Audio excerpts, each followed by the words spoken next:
This is something new that UFC 5 has been talking about for a while. Check it out.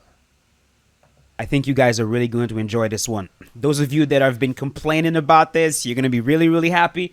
And if you're the kind of person that the knee elbow was the bulk of your whole entire striking system, I think you're going to shed a few tears with this one. So here's Yves. And I have a surprise for you. Yeah. Something very recent. I was so curious about it that I tested it 2 a.m. to make sure like it was really in and that I could mention it in this talk right now. But we took like, a Nerf hammer, but imagine like a gigantic mole, like a morning star or something, a war hammer to the knees and the elbows. Yeah. So, yeah, it's a long list. Let me see if we can get it all. Okay. So first of all, the built-in evasion that the knees have, because you move your head back a little bit, that's gone. So now the hooks and the uppercuts can hit you, and we made sure it wouldn't look wonky. Yeah, it looks like almost wonky in the worst case scenarios because we actually have new animations for the knees, and the new animation for the back knee. I don't know if you've seen it. I love it. Has the fighter leaning back even more, but the punches still look plausible reaching further ahead when they do that.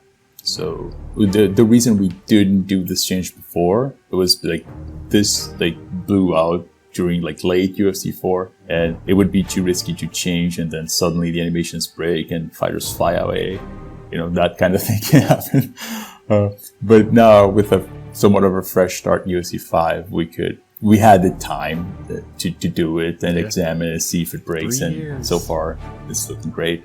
So that evasion is gone. I think that is the main thing. That was the most OP element. Now, the combos from the knees to the elbows and the elbows to the knees were slowed, and not by a little bit. They were slowed a lot, to a point where we were like, how much can we slow it without it looking weird? And then we did it.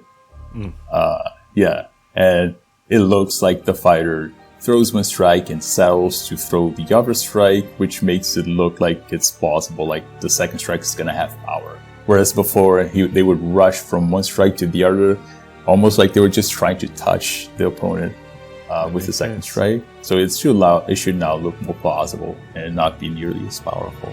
The knee itself, only the rear knee, I suppose you're familiar with how the lead knee is actually not that fast because it has a shift. So the rear knee itself, just as base speed, which is something that is surprisingly hard to change, like risky to change, because if you make certain things too slow, then you feel like you have a dead input, right? But for the rear knee, we very carefully made it slower, and it still looks plausible and feels okay. We made it a bit slower, significantly, but a bit. 4 frames, I think. That's good. And the elbow to elbow combos were also slowed down a bit. Yeah, those ones, there isn't much room to slow them a lot, but we slowed them down a bit, and they look plausible. All right, yeah. They shouldn't be that strong.